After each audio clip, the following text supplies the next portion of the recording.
Hello everyone, this is Alam sir here. Welcome once again your own YouTube channel Sunshine Educare the Topper Choice. Students, मैंने पिछले video में English composition यानी writing skill के बारे में कुछ basic concepts आपको दिया था। इंग्लिश कैसे लिखना है इसके बारे में मैंने बताया था और इंग्लिश के 5 मेन सेंटेंसेस को मैंने डिस्कस किया था और मैंने ये बताया था कि उन 5 सेंटेंसेस में assertive sentence mostly used sentence है स्टूडेंट्स, क्योंकि असर्टिव सेंटेंस वो सेंटेंस होता है जो किसी भी सब्जेक्ट के बारे में, किसी भी टॉपिक के बारे में जो इंफॉर्मेशन एक्सप्रेस करता है। और मैंने बताया था कि एग्जाम में जब भी हम लोगों को ऐसे लिखने के लिए पूछा जाता है, पैराग्राफ लिखने के लिए बोला जाता है, लेटर राइटिंग हम लोग जब लिखते हैं तो हम लोग इंफॉर्मेशन एक्सप्रेस करते हैं उस टॉपिक से रिलेटेड, और उस वक्त हम लोग का सबसे ज्यादा जो यूज होता है वो असर्टिव सेंटेंस ही होता है स्टूडेंट्स। इसीलिए स्टूडेंट्स मैं आज आप लोगों को असर्टिव सेंटेंस में सेंटेंस को लिखेंगे कैसे, किस तरह से अपने आप को एक्सप्रेस करेंगे, आज हम लोग सीखेंगे। ये टॉपिक बहुत ही ज्यादा इंपॉर्टेंट है और ये बहुत ही इंटरेस्टिंग टॉपिक होगा, बहुत ही इंपॉर्टेंट है। इस टॉपिक को अच्छा से ऑब्जर्व करने के बाद, पढ़ लेने के बाद आई एम श्योर आप इंग्लिश लिखना शुरू कर देंगे। सो स्टूडेंट्स, पेन और नोट कॉपी निकाल लीजिए और हेडिंग दे दीजिए। मैंने जो कुछ भी बोर्ड पे लिखा है आप उसको नोट डाउन कर लीजिए और अब हम लोग इंग्लिश को लिखते कैसे हैं वो मैं आप लोगों को सिखाऊंगा और बहुत ही मजा आने वाले student. So student please note it down. I hope student आप लोगों ने नोट डाउन कर लिया होगा। Let me explain this, what is this. देखिए स्टूडेंट, जब भी हम सेंटेंस को फॉर्म करेंगे हम लोग कुछ भी बोलेंगे, कुछ इंफॉर्मेशन देंगे। फॉर एग्जाम्पल, जैसे मैंने लास्ट क्लास में बताया था, computer is an electronic machine, computer एक इलेक्ट्रॉनिक मशीन है, इस तरह का मैंने बताया था। सपोज दैट मेरे हाथों में ये डस्टर है, अगर मैं इस पे एक सेंटेंस बनाऊं, मैं क्या बोलूंगा? मैं ये बोलूंगा ये बोर्ड को रब करता है, बोर्ड को क्लीन करता है। मैं इसके बारे में ये बता रहा हूं। मैं ये कह सकता हूं इसका कलर व्हाइट है, मैं ये कह सकता हूं ये पेपर और कॉटन का बना है। तो ये तमाम सेंटेंसेस असर्टिव सेंटेंस है। मैंने अपने मदर टंग में तो इसको बोल दिया, आप इसी सेंटेंस को इंग्लिश में कैसे बोलेंगे? देखिए स्टूडेंट्स, जब कभी भी हम लोग सेंटेंस बनाएंगे इंग्लिश लैंग्वेज में, हम लोग सबसे पहले सब्जेक्ट को लिखेंगे। सब्जेक्ट क्या होता है? वो हमेशा एक नाउन होगा या फिर एक प्रोनाउन होगा या फिर नॉन इक्विवेलेंट होगा। अब ये नाउन क्या होता है? नाउन किसी भी चीज के नाम को कहते हैं स्टूडेंट, यानी वो तमाम चीज जो हम लोग को दिख रहा है आंखों से, जिसको हम लोग देख सकते हैं, वो हमेशा एक नाउन होता है। जिसे हम लोग सुन सकते हैं वो भी एक नाउन होता है। जिसे हम लोग फील कर सकते हैं वो भी एक नाउन होता है, और जिसको हम लोग सोच सकते हैं वो भी एक नाउन होता है। हम लोग जो भी दिख रहा है स्टूडेंट, यहां पे आपको जो भी कुछ दिख रहा है, आपको मैं दिख रहा हूं, मैं टीचर हूं, मैं एक नाउन हूं। मेरे हाथों में डस्टर है, ये एक नाउन है। मेरे हाथों में एक चौक है, ये एक नाउन है। तो जितनी भी चीजें आपको दिखती है वो सब एक नाउन होता है स्टूडेंट। जितनी भी चीजें आपको सुनाई देती है, आप म्यूजिक सुनते हो वो एक नाउन है, आपको हॉर्न सुनाई देता है वो एक नाउन है। तो जो भी चीज आप सुनते हैं स्टूडेंट वो एक नाउन है। जो आप फील करते हैं स्टूडेंट, जो आप अपने स्किन के जरिए फील करते हैं, आप जिस चीज को अपने मेंटल एबिलिटी के जरिए फील करते हैं, सपोज दैट आप गर्मी फील करते हैं वो एक नाउन है स्टूडेंट। आप ठंडक फील करते हैं वो भी एक नाउन है। आपको डर महसूस होता है, डर भी एक नाउन है स्टूडेंट। तो जितनी भी चीज हम लोग देखते हैं, सुनते हैं, फील करते हैं या सोचते हैं वो सब एक नाउन है। वो सब सेंटेंस का सब्जेक्ट होता है, यानी इसी चीज के बारे में हम लोग कुछ इंफॉर्मेशन देते हैं। अब जितने भी क्वेश्चन है उठा के देख लीजिए, आपको जिस टॉपिक पे बोला जाता है लिखने के लिए वो टॉपिक हमेशा एक नाउन होता है। कंप्यूटर पे पैराग्राफ लिखिए, टेलीविजन पे पैराग्राफ लिखिए, मोबाइल फोन पे लिखिए, प्लास्टिक पोल्यूशन पे लिखिए, अनएम्प्लॉयमेंट पे लिखिए, किसी भी टॉपिक पे बोला जाएगा लिखने के लिए, वो तमाम टॉपिक एक नाउन है स्टूडेंट। तो आप जब भी सेंटेंस बनाएंगे तो सबसे पहले उसी टॉपिक को लिखेंगे, उसके बाद हम लोग का प्रेडिकेट आएगा, यानी इंफॉर्मेशन अबाउट द सब्जेक्ट। आप उस सब्जेक्ट के बारे में लिखना क्या चाहते हैं। तो इंफॉर्मेशन जब भी हम लोग देंगे तो इंफॉर्मेशन सेक्शन जो है ये प्रेडिकेट सेक्शन है, इसमें वर्ब सबसे इंपॉर्टेंट पार्ट होता है स्टूडेंट। ये वर्ब एक्चुअली में टेंस होता है स्टूडेंट, याद रखिएगा। टेंस कोई नया चीज नहीं है, टेंस एक्चुअली में वर्ब ही होता है। वर्ब जिस फॉर्म में होगा सेंटेंस का टेंस वही होगा। अगर वर्ब प्रेजेंट में होगा सेंटेंस प्रेजेंट में होगा, वर्ब पास्ट में होगा सेंटेंस पास्ट में होगा। टेंस और वर्ब एक ही चीज है और उससे एक साथ ही सीख लीजिए, आप बहुत ही आसानी से सीख जाएंगे। मैं आपको सिखाता हूं कैसे। देखिए स्टूडेंट, जब हम लोग अपने टॉपिक को लिखने के बाद उसका इंफॉर्मेशन हमको देना है, उसके बारे में जब इंफॉर्मेशन लिखना है तो हमें सब्जेक्ट के फौरन बाद वर्ब लगा देना है, और वो वर्ब जो है सिर्फ 3 वर्ब में से आपको एक सेलेक्ट करना है, सिर्फ 3 में से। मैं बात कर रहा हूं बिगिनर्स के लिए, यहां से आप इंग्लिश स्टार्ट करेंगे।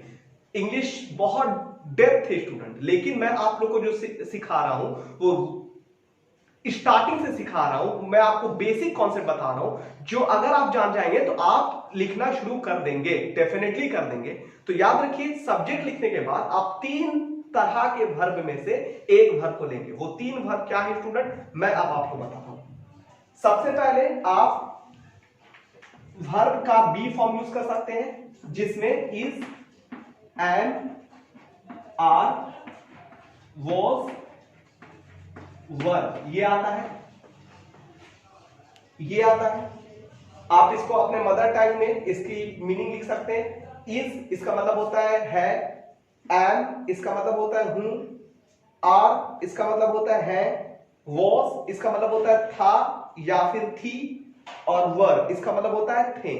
आप अपने मदर लैंग्वेज में इसको लिख सकते हैं, ये आपको काम आएगा। मैं एक बार फिर रिपीट कर दे रहा हूं, है, हूं, है, था और थी, थे। इसमें से एक चीज होगा, ये कब यूज आप करेंगे वो मैं आपको बताऊंगा। देखिए स्टूडेंट, जब कभी भी आप अपने सब्जेक्ट के बारे में जस्ट इंफॉर्मेशन दें, सब्जेक्ट का स्टेट बताएं, जैसे सब्जेक्ट क्या है, कैसा है, तो आप हमेशा वर्ब बी का ही यूज करेंगे स्टूडेंट। और याद रखिए, इन तमाम सब्जेक्ट में वर्ब में सबसे ज्यादा जो यूज होगा आपका वो या तो इज यूज होगा या फिर आर यूज होगा प्रेजेंट में। जब आपका सब्जेक्ट सिंगुलर होगा स्टूडेंट, या फिर सिंगुलर होगा तो इज यूज करेंगे, और प्लूरल होगा तो आर यूज करेंगे। ये ऐसा क्यों होता है, मैं इसके लिए भी एक सेपरेट वीडियो बना के आप लोग को शेयर करूंगा आपके साथ, और इसके बारे में डिटेल में बात करूंगा। अभी मैं यहाँ पे डिटेल में इसलिए नहीं जा रहा हूं क्योंकि मेरा यहाँ पे अभी मेन मोटिव है, मेन मकसद है कि आप लोगों को लिखना सिखा दूं, कि आप लिखने लगे, और उसके बाद फिर मैं आहिस्ता आहिस्ता तमाम इंग्लिश का कॉन्सेप्ट आपके अंदर डालूंगा। तो अभी आप जान लें कि जब कभी भी आप लिखें, आप अपने सब्जेक्ट को लिखें, सब्जेक्ट के बाद अगर आप ये बताना चाहें वो सब्जेक्ट क्या है, उस सब्जेक्ट क्या है, कैसा है, ये आप बताना चाहें, तो हमेशा आप इज या आर का यूज करेंगे। इज कब यूज करेंगे, जब आपका सब्जेक्ट सिंगुलर होगा, सिंगुलर माने बस एक होगा। सपोज दैट आप लिख रहे हैं कंप्यूटर के बारे में, और कंप्यूटर ही आपने लिखा, कंप्यूटर्स नहीं लिखा, सिर्फ कंप्यूटर लिखा, तो आप इज लगाएंगे। अगर आप कंप्यूटर्स लिख दिया तो वो एक से ज्यादा हो गया, आप आर लगाएंगे। आप लिख रहे हैं इलेक्ट्रिसिटी के ऊपर पैराग्राफ, इलेक्ट्रिसिटी सिंगुलर होता है स्टूडेंट, वो सिर्फ एक चीज है, आप हमेशा इज लगाएंगे। आप मोबाइल फोन के बारे में लिख रहे हैं, वो सिर्फ एक है, आप इज लगाएंगे। आप अनएम्प्लॉयमेंट के बारे में लिख रहे हैं, अब अनएम्प्लॉयमेंट एक ऐसा नाउन है स्टूडेंट जिसको सिर्फ हम सोच सकते हैं, वो सब एब्स्ट्रैक्ट नाउन होता है। एक ऐसा नाउन जिसको हम लोग देख नहीं सकते, फिजिकली छू नहीं सकते हैं, वो एब्स्ट्रैक्ट नाउन होता है, उसे एब्स्ट्रैक्ट नाउन कहते हैं। और इंग्लिश में वो हमेशा सिंगुलर यूज होता है, और उसके लिए हमेशा इज यूज करेंगे। ठीक है, तो सपोज दैट अब मैं कुछ सेंटेंसेस बता रहा हूं, जैसे अगर मैं बोलूं कि टेलीविजन साइंस का एक बेहतरीन इन्वेंशन है, एक बहुत अच्छा इन्वेंशन है, तो इसमें मैंने टेलीविजन क्या है वो बताया, टेलीविजन सिंगुलर है, तो मैंने टेलीविजन जो मेरा टॉपिक है उसको लिखने के बाद फौरन मैं इज लिखूंगा, टेलीविजन इज। अब उसके बाद अदर पार्ट को हम लोग लिखेंगे। अगर मैं बोलूं कि मोबाइल फोन साइंस का एक वंडर है, तो यहां पे मैंने मोबाइल फोन क्या है वो मैंने बताया, और मोबाइल फोन सिंगुलर है तो मैं लिखूंगा mobile phone is, unemployment is, happiness is. तो जितनी भी चीजें जो सिंगुलर होती है उसके लिए इज, लेकिन अगर वो प्लूरल है, एक से ज्यादा है, जैसे फॉर एग्जांपल अगर मैं बोलूंगा एनिमल्स, बर्ड्स, तो वहां पे फिर आर लगा, एंड लगता है आई के साथ, वॉज ये पास्ट में यूज होता है सिंगुलर सब्जेक्ट के साथ और वर यूज होता है प्लूरल सब्जेक्ट के साथ। ये पास्ट में यूज होता है स्टूडेंट। यहां पे एम, वॉज और वर इसके इस्तेमाल कम होता है, लेकिन फिर भी आप जान लीजिए। लेकिन ये दो आप बहुत ही ज्यादा उसको अच्छे से समझिए, क्योंकि ये दो आपको जिंदगी में बहुत ज्यादा यूज करना है, बहुत ज्यादा यूज करना है। तो इस दो को अच्छा से समझ लीजिए। लेकिन अगर आप सेंटेंस में सब्जेक्ट के बारे में ये नहीं बताते हैं कि सब्जेक्ट क्या है, कैसा है, आप ये बताते हैं सब्जेक्ट कुछ कार्य कर रहा है, सब्जेक्ट का कुछ काम आप बता रहे हैं, कुछ काम बता रहे हैं, तो वहां पे स्टूडेंट आपको एक्शन वर्ब का इस्तेमाल करना है। एक्शन वर्ब क्या है?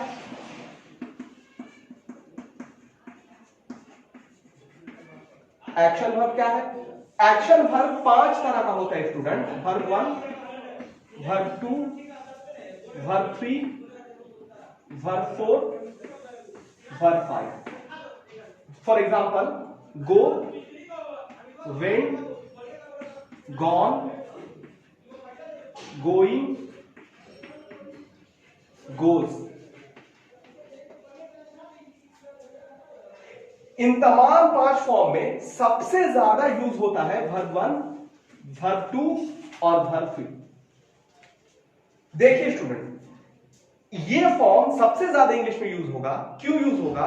क्योंकि हम लोग जब भी थर्ड पर्सन सिंगुलर नंबर यानी कोई भी ऐसा सब्जेक्ट का बात करें जो सब्जेक्ट एक है, वो हमेशा थर्ड पर्सन होता है, और उसमें हमेशा जब भी उसका एक्शन हम लोग एक्सप्रेस करेंगे, लिखेंगे, तो हमेशा वर्ब में एस या ईएस ऐड कर देंगे। एस कब लगाएंगे स्टूडेंट? किसी भी वर्ब के आखिरी अल्फाबेट अगर वॉवेल होगा तो वहां हम लोग ईएस ऐड करेंगे। किसी भी वर्ब का आखिरी अल्फाबेट अगर कंसोनेंट होगा तो वहां सिर्फ ऐड करेंगे। फॉर एग्जांपल अगर मैं लिखूं रीड, देखिए स्टूडेंट ये कंसोनेंट है, तो यहां पे मैं सिर्फ एस लिखूंगा, रीड्स। अगर मेरा सब्जेक्ट यहां पे सिंगुलर है, सपोज दैट अगर यहां पे सब्जेक्ट हमारा कंप्यूटर है तो लिखेंगे कंप्यूटर रीड्स। लेकिन अगर आखिरी अल्फाबेट वॉवेल होता है, जैसे यहां गो है, तो हम लोग क्या लिखते हैं? गो। तो ये एस और एस का कॉन्सेप्ट है, इसको आप समझ लीजिए कि सिंगुलर, जब भी आपका सब्जेक्ट सिंगुलर होगा तो एक्शन वर्ब जब भी आप लिखेंगे उस एक्शन वर्ब के साथ एस या ईएस ऐड कर देंगे। एस लगाएंगे जब आखिरी अल्फाबेट कंसोनेंट होगा तब, और ईएस लगाएंगे जब आखिरी अल्फाबेट वॉवेल होगा तब। इसको जान लीजिए। तो यहां पे आप या तो वर्ब 1 यूज करेंगे या तो वर्ब 2 यूज करेंगे, और अगर सब्जेक्ट आपका सिंगुलर है तो इसी वर्ब 1 में एस या ईएस लगा देंगे। अगर आप ये याद रखेंगे तो आपको फिफ्थ फॉर्म का मतलब, फिफ्थ फॉर्म को याद रखना ही नहीं है। अगर आप इतना जान लें कि सब्जेक्ट अगर सिंगुलर होगा तो वर्ब में हमेशा हम एस या ईएस ऐड कर देंगे, तो आपको वर्ब फिफ्थ अगर आप भूल भी जाए तो कोई फर्क नहीं। ठीक है स्टूडेंट, अब ये देखिए वर्ब 2 का इस्तेमाल कहां होता है? वर्ब 2 हमेशा पास्ट एक्शन बताता है, ऐसा एक्शन जिसके होने के बाद हम लोग कहते हैं। फॉर एग्जाम्पल जैसे देखिए ये चौक मेरे हाथों में है, अब ये मेरे हाथों से गिर गया, तो हम लोग अब इसको अगर लिखेंगे तो लिखेंगे द चौक फेल। हम लोग यहां पे फॉल नहीं लिखेंगे, फॉल्स नहीं लिखेंगे। क्यों? क्योंकि एक्शन हो जाने के बाद हम लोग कहते हैं। तो जब कोई भी एक्शन हो चुका होता है बोलने से पहले, लिखने से पहले, तो हमेशा हम लोग उसको लिखते वक्त वर्ब का सेकंड फॉर्म का ही यूज करेंगे, और ये पास्ट रिप्रेजेंट करता है स्टूडेंट, याद रखिएगा। पास्ट वो हम लोग अपने मदर टंग में जिस एक्शन के साथ था लगा देते हैं या थी लगा देते हैं। फॉर एग्जाम्पल मैंने नाश्ता खाया था, मैंने आपको देखा था, मैंने एग्जाम में तमाम आंसर को लिखा था, मैंने आज स्कूल को एब्सेंट किया था। वो जितनी भी चीज जो मैं था लगा के कहता हूं वो सब वर्ब 2 में लिखेंगे। ठीक है स्टूडेंट, और जितनी भी एक्शन, वो एक्शन हम लोग लिखेंगे जो मैंने कल भी किया था, मैंने आज भी किया, मैं कल भी करूंगा। रिपीटेड एक्शन अगर होगा तो वो हमेशा वर्ब 1 में लिखेंगे, और सब्जेक्ट सिंगुलर होगा तो वर्ब में एस या ईएस लगा देंगे। याद रखिए स्टूडेंट, प्रेजेंट ये वर्ब 1 जो है ये प्रेजेंट जाहिर करता है, और प्रेजेंट एक्शन वो एक्शन होता है जो रिपीटेड एक्शन होता है। फॉर एग्जाम्पल अगर मैं बोलूंगा सूरज कहां से निकलता है, अगर मैं छोटे लोअर क्लास के बच्चों से पूछूं तो यही बोलेगा ना, ईस्ट से निकलता है सर। तो इसका क्या मतलब है? सूरज कल भी ईस्ट से निकला था, सूरज आज भी ईस्ट से निकला है, सूरज कल भी ईस्ट से निकलेगा। तो हम जब इसका सेंटेंस बनाएंगे तो बोलेंगे the sun rises in the east. हम लोग द सन रोज नहीं लिखेंगे। क्यों? क्योंकि ये रिपीटेड एक्शन है। फॉर एग्जाम्पल, अगर आप स्कूल जाते हैं, इसका मतलब कल भी गए थे, आज भी गए हो, कल भी जाओगे। अब मान लो कल संडे है नहीं जाओगे तो वो अलग बात है, लेकिन रेगुलर बेसिस पे ये काम रिपीट करता रहेगा तो वो हमेशा वर्ब वन में लिखेंगे। और अगर सब्जेक्ट सिंगुलर है तो वर्ब में एस या ईएस यानी वर्ब का फिफ्थ फॉर्म आएगा। तो ये आप ध्यान में रखिएगा कि वर्ब वन कब लिखेंगे, वर्ब टू। अगर आप ये दोनों कॉन्सेप्ट समझ गए, वर्ब वन वर्ब टू, तो आप बहुत अच्छा इंग्लिश लिखना शुरू कर ही देंगे। अब नेक्स्ट जो है 3, 4, ये भी यूज होता है। ये कब यूज होता है ये भी मैं आपको बताऊंगा, लेकिन चूंकि मैं आपको अभी बस जस्ट बेसिक और बस आपकी इंग्लिश को स्टार्ट करवा रहा हूं, इसलिए मैं ज्यादा इसके ऊपर डिस्कस नहीं कर रहा हूं। क्योंकि अगर मैं ज्यादा डिस्कस करूंगा आप बोर भी हो जाओगे और आप कंफ्यूज भी हो जाओगे। इसलिए मैं आपको स्टार्ट करने के लिए बस मैं बोल रहा हूं कि वर्ब वन और वर्ब टू इस पे ध्यान दीजिए। इसको याद रखिए कि कोई भी एक्शन अगर आपका रिपीटेड है, फॉर एग्जांपल अगर मेरा एग्जाम में अनएम्प्लॉयमेंट यानी बेरोजगारी वो आ जाए, उसमें मुझको एक ए से लिखना हो 150 वर्ड्स में, तो मैं एक सेंटेंस अगर ये मेरे माइंड पे आ गया कि बेरोजगारी बहुत बुरी चीज है, ये आ गया, या ऐसे मैं बोलूं कि बेरोजगारी इंसान को जानवर बना देती है। अगर मैं ये बोलूं बेरोजगारी इंसान को जानवर बना देती है, तो यहां पे एक एक्शन हो रहा ना जानवर बनाने का। ये एक्शन कौन कर रहा है? हम लोग का सब्जेक्ट कर रहा है बेरोजगारी। तो बेरोजगारी अगर मैं इंग्लिश में लिखूंगा अनएम्प्लॉयमेंट, तो उसके बाद जब मैं वर्ब लगाऊंगा बना देती है, तो ये एक्शन आप अगर गौर करेंगे तो आपको लगेगा ये रिपीटेड एक्शन है। क्यों रिपीटेड है? क्योंकि कल भी बेरोजगारी अगर किसी के ऊपर हावी हो जाती थी तो इंसान जानवर बनने पर मजबूर हो जाता था। आज भी ऐसा हो रहा है, कल भी ऐसा होगा, रिपीटेड है। तो हम लोग यहां पे मेक्स लिखेंगे, अनएम्प्लॉयमेंट मेक्स समवन एनिमल, इस तरह से सेंटेंस बनेगा। लेकिन अगर कोई ऐसा एक्शन होता जो सिर्फ एक बार हुआ है, खत्म हो चुका है, लेकिन उसका रिपीट होने का चांसेस बहुत कम है या नहीं होगा, तो वो हमेशा वर्ब टू में लिखेंगे। जैसे फॉर एग्जांपल अगर मैं ऐसे बोलूं कि एक बेरोजगार लड़के ने छत से कूदकर जान दे दी, तो क्या स्टूडेंट आपको लगता है कि ये हमेशा ऐसा होता है? हमेशा ऐसा नहीं होता है। तो ये सेंटेंस जब हम लिखेंगे तो हम क्या लिखेंगे? एन अनएम्प्लॉयड मैन या फिर person jumped of the roof and died, इस तरह से लिखूंगा। तो वहां पे जम्प्ड यूज करूंगा, वर्ब का सेकंड फॉर्म। तो वर्ब का सेकंड फॉर्म कब यूज करेंगे? जब कोई एक्शन हो जाता है बोलने या लिखने से पहले और वो रिपीट करने का उसका कोई चांस नहीं है, तो हम लोग वर्ब टू में लिखेंगे। लेकिन जो एक्शन रिपीट होता रहता है उसको हमेशा वर्ब वन में लिखेंगे। और अगर सब्जेक्ट सिंगुलर होगा तो वर्ब में एस या ईएस लगा देंगे। लेकिन सेकंड फॉर्म में कोई एस या ईएस नहीं लगेगा। सेकंड अगर वो एक्शन हो चुका है हमेशा उसको सेकंड फॉर्म में लिखेंगे, आपका सब्जेक्ट जो भी हो। ठीक है स्टूडेंट? तो जब भी एक्शन में था लगा रहे सेकंड फॉर्म, अगर वो एक्शन रिपीटेड हो तो फर्स्ट फॉर्म, सब्जेक्ट सिंगुलर हो तो वर्ब का फिफ्थ फॉर्म यानी वर्ब लिख करके वर्ब वन लिख करके वर्ब में एस या ईएस लगा। ठीक है, तो ये हुआ दूसरा वर्ब का टाइप। तीसरा टाइप ये है स्टूडेंट, अगर आप ये बताना चाहते हैं कि आपके सब्जेक्ट के पास क्या है अपने मदर टंग में, जब कभी भी हम लोग दो वर्ड का यूज करते हैं, एक में है दूसरा पर है, याद रखिएगा, तो हम लोग उस वक्त वर्ब का हैव फॉर्म लगाते हैं। वर्ब हैव, ये वर्ब हैव में तीन वर्ब है स्टूडेंट, हैव, हैज, हैड। ये कब यूज करेंगे? जब आप में, है या फिर पर है, इस तरह का सेंटेंस आप बनाते हैं स्टूडेंट। फॉर एग्जाम्पल अगर मेरा टॉपिक मोबाइल फोन है और मैं उसमें यह सेंटेंस लिखने वाला हूं कि मोबाइल फोन में बहुत से फीचर हैं, बहुत से फीचर हैं, तो मैं मोबाइल फोन के अंदर क्या है उसकी क्वालिटी को बता रहा हूं, उसके फीचर को बता रहा हूं, में है आ रहा है, तो मैं सेंटेंस जो लिखूंगा तो मेरा सब्जेक्ट मोबाइल फोन होगा, तो मैं लिखूंगा मोबाइल फोन उसके बाद जो मैं वर्ब लिखूंगा तो यहां पे वर्ब मैं हैज लगाऊंगा, हैज। याद रखिए स्टूडेंट, जो सब्जेक्ट सिंगुलर होता है उसके साथ हमेशा हैज लगाएंगे। एक्शन वर्ड अगर सिंगुलर लगाएंगे तो वर्ब वन लिखने के बाद एस या ईएस प्रेजेंट में लिखेंगे, और अगर इज एम आर हो मेरा सब वर्ब तो हम सिंगुलर के साथ इज लिखेंगे प्रेजेंट में, और पास्ट में वॉज लिखेंगे। ठीक है स्टूडेंट, तो ये तीन कॉन्सेप्ट को जहन में रखिएगा, ये बहुत इंपॉर्टेंट कॉन्सेप्ट है student, these are very very important. ये मैंने फील किया है और डेफिनेटली ये आपको बहुत हेल्प करेगा, इसलिए इसको बहुत अच्छी तरह से नोट कर लीजिए और समझ जाइए कि जब कभी भी आप सब्जेक्ट के बारे में कोई इंफॉर्मेशन देंगे, प्रीडिकेट लिखेंगे, तो सब्जेक्ट के बाद आप प्रीडिकेट में सबसे पहले वर्ब होगा, उसके बाद ऑब्जेक्ट होगा। तो वर्ब जब आप लिखेंगे तो इसी तीन ग्रुप में से कोई ना कोई एक वर्ब आप लिखेंगे। तो आप देख लेंगे कि आप सब्जेक्ट के बारे में क्या इंफॉर्मेशन देना चाहते हैं। सब्जेक्ट का अगर कोई एक्शन बताना चाहते हैं, आप एक्शन वर्ब का इस्तेमाल करेंगे, वर्ब वन का इस्तेमाल करेंगे रिपीटेड एक्शन के लिए।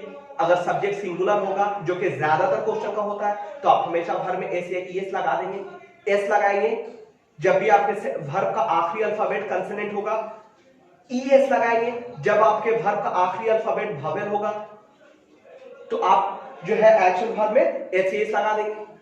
अगर आप सब्जेक्ट के बारे में एक्शन नहीं बता रहे हैं, आप ये बता रहे हैं सब्जेक्ट क्या है, आप ये बता रहे हैं, तो आप सब्जेक्ट के लिए इज एम आर में से एक चीज लगाएंगे। सब्जेक्ट अगर आपका सिंगुलर है, जो कि ज्यादा क्वेश्चन का होता है, तो आप हमेशा इज लिखेंगे। The computer is, the mobile phone is, the unemployment is, the Mount Everest is, the school is, the gold is, the sun is, the moon is, the cow is. तो जितने भी सेंटेंस होता है singular, हमेशा verb में S लगाएंगे। लेकिन अगर आपको ये बताना हो स्टूडेंट कि सब्जेक्ट के अंदर क्या है, उसको बोलते वक्त हम लोग में है और पर है के इस्तेमाल करते हैं। बहुत बार अपने डे टू डे लाइफ में करते हैं स्टूडेंट। जैसे मैं बोलूंगा मेरे पॉकेट में 10 रुपए है, मैं मूवी देखने नहीं जाऊंगा क्योंकि मेरे पॉकेट में तो सिर्फ 10 रुपए है।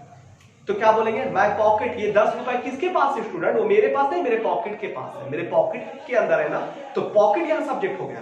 तो क्या मैं बोलूंगा माय पॉकेट हैज 10 रुपीज, क्योंकि मेरा पॉकेट तो सिंगुलर है ना। लेकिन अगर ऐसे बोलूंगा उसके पॉकेट्स में बहुत सारे पैसे हैं, मान लीजिए मेरा एक फ्रेंड है, उसका 3-4 पॉकेट है और हर जेब में उसके कुछ ना कुछ पैसे हैं, तो मैं क्या बोलूंगा हिज पॉकेट्स, एस लगा दूंगा तो ये प्लूरल हो गया। तो अब मैं हैज की जगह हैव का इस्तेमाल करूंगा, his pockets have a lot of money, इस तरह से बोलूंगा।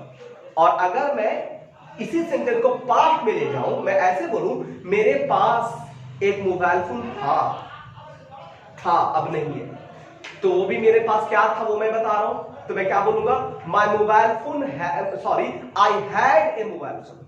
मैं ये बोलूंगा मेरे पास एक लैपटॉप था, I had. So I hope student आप लोगों को इतना समझ आया होगा। अब मैं आपको समअप करवा रहा हूं, मैं आपको बता रहा हूं कि जब आप एग्जाम में बैठेंगे या आप बिगिनर हैं, इंग्लिश लिखना शुरू कर रहे हैं, अब आप देखिए कितने इजी वे में आप आज से इंग्लिश लिखना शुरू कर देंगे। फॉर एग्जांपल आप एक टॉपिक सिलेक्ट कीजिए, आप एक सिलेक्ट करते हैं टॉपिक, मान लीजिए आप अनएम्प्लॉयमेंट, जो कि आजकल हमारे कंट्री में बहुत ज्यादा एक पॉपुलर टॉपिक बन चुका है, एक बहुत ही बड़ा इविल जो हम लोग के कंट्री में आज के दिन में हो गया है, वो अनएम्प्लॉयमेंट है, बेरोजगारी है, लोगों के पास नौकरी नहीं है, और जिन लोगों के पास नौकरी है वो इस लॉकडाउन के शिकार होकर के अपनी नौकरियां खो रहे हैं। तो अनएम्प्लॉयमेंट के बारे में अगर आप ए से लिखना चाह रहे हैं, आप सबसे पहले क्या बोलेंगे, आप बोलेंगे अनएम्प्लॉयमेंट एक बहुत बुरी चीज है। ठीक है स्टूडेंट, अब आपने ये सेंटेंस को सोचा, अब आप इसको इंग्लिश में कैसे लिखेंगे। अब आप देखेंगे कि आपने इस सेंटेंस में क्या किया, आपने कुछ कार्य को बताया, कुछ काम बताया, आपने इसमें कोई काम नहीं बताया, इसका मतलब आप एक्शन वर्ब का इस्तेमाल नहीं करेंगे। आप फिर देखेंगे कि क्या आप में है और पर है इस तरह का सेंटेंस यूज कर रहे हैं, लेकिन इस तरह का भी सेंटेंस तो ये नहीं है। आपने क्या, आप लिखने क्या वाले हैं, आप लिखने वाले हैं कि अनएम्प्लॉयमेंट, बेरोजगारी बहुत बुरी चीज है। तो इसमें में है, पर है तो है नहीं, कोई एक्शन भी नहीं है, इसका मतलब क्या है, इसमें आप इज एम आर का इस्तेमाल करेंगे स्टूडेंट, वर्ब बी का यूज करेंगे। तो ये जो आप बोल रहे हैं ये किसके बारे में आप बोल रहे हैं, आप तो पहले सब्जेक्ट लिखेंगे ना, आपका टॉपिक क्या है, आपका टॉपिक है अनएम्प्लॉयमेंट, जिसके बारे में आप बोल रहे हैं। तो आपका सब्जेक्ट पहले होगा अनएम्प्लॉयमेंट, उसके बाद आप वर्ब लगाएंगे, वर्ब क्या होगा इज, अनएम्प्लॉयमेंट इज, अब उसके बाद ऑब्जेक्ट आप आ जाएंगे, ऑब्जेक्ट क्या बुरी चीज, तो क्या लिखेंगे very harmful, unemployment is very harmful. आप वहां पे चाहे तो और बढ़ा सकते हैं, unemployment is very harmful thing, very harmful लिख दिए, फुल स्टॉप दे दिए। उसके बाद आप दूसरा सेंटेंस बनाएंगे, आप ये बोल रहे हैं कि ये इंसान को जानवर बना देती है। यहां पे आप एक्शन वर्ड का यूज कर रहे हैं, क्योंकि बना देती है काम हो रहा है, ये काम कौन कर रहा है? सब्जेक्ट, स्टूडेंट आपका सब्जेक्ट कर रहा है। सब्जेक्ट क्या है? यानी वही टॉपिक जो आप जिस टॉपिक को आपने पिक किया था, आपका टॉपिक क्या है? अनएम्प्लॉयमेंट। अब यहां पे याद रखिए कि बार बार अगर आप अनएम्प्लॉयमेंट यूज करेंगे तो आपका सेंटेंस बहुत ही ऑकवर्ड, बहुत ही भद्दा हो जाएगा, आपका पैराग्राफ बहुत खराब लगेगा। उस वक्त आपको क्या करना है? सब्जेक्ट के बाद जगह पे आपको, सॉरी, नाउन के जगह पे आपको प्रोनाउन का इस्तेमाल करना है, और यहां पे आपका प्रोनाउन हमेशा इट होगा। कोई भी एक ऐसा नाउन, याद रखिएगा स्टूडेंट, एक ऐसा नाउन जो जीवित नहीं है, जिसके अंदर जान नहीं है, वो हमेशा उसके लिए आप इट यूज कीजिए, हमेशा इट यूज कीजिए। स्मॉल एनिमल, छोटा जानवर, इंसेक्ट, उसके लिए भी आप हमेशा इट यूज कीजिए। अगर वो सिंगुलर हो, सिर्फ एक हो तो, और एक से ज्यादा है तो हमेशा दे यूज कीजिए। तो यहां पे जो आपका टॉपिक है अनएम्प्लॉयमेंट, ये हमेशा इट यूज होगा। तो आप लिखेंगे इट मेक्स, क्योंकि ये बनाता है और बनाने का काम हो रहा है, तो बनाने का इंग्लिश होगा मेक।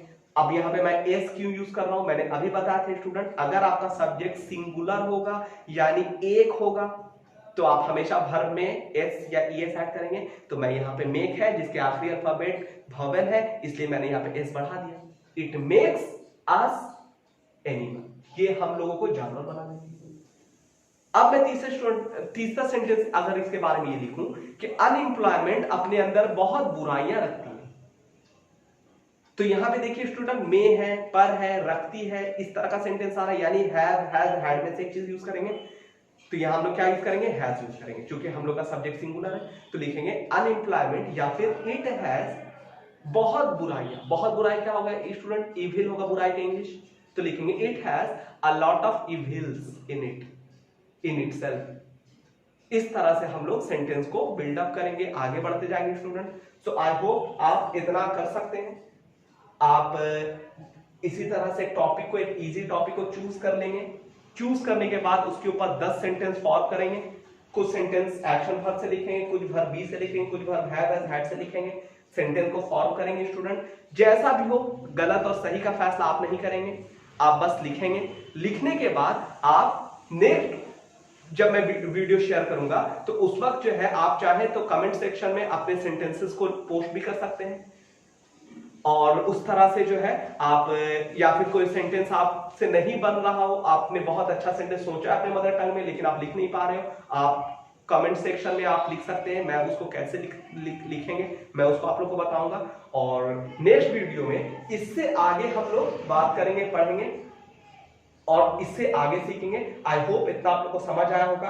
आप इसको घर पे प्रैक्टिस करते रहिए, keep practising, revise, do hard work, maintain your determination, and I promise you student, if you keep doing your hard work and if you keep maintaining your determination, I am here, I am standing here, and I promise you that I will teach you complete writing skill. I will teach you how to write English, how to make sentences, and definitely I promise you, you will learn writing in English.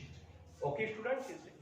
So students, अगर आपको ये video पसंद आया, आप इसको like करें, अपने friends के साथ शेयर करें, और हाँ, कमेंट सेक्शन में अपने कमेंट भी दें, ताकि मैं आप लोगों को और ज्यादा इंस्पायरेशनल और ज्यादा एजुकेटिव वीडियो बनाऊं और बना के आप लोगों के सामने पेश करूं। Okay student, till then take care, bye.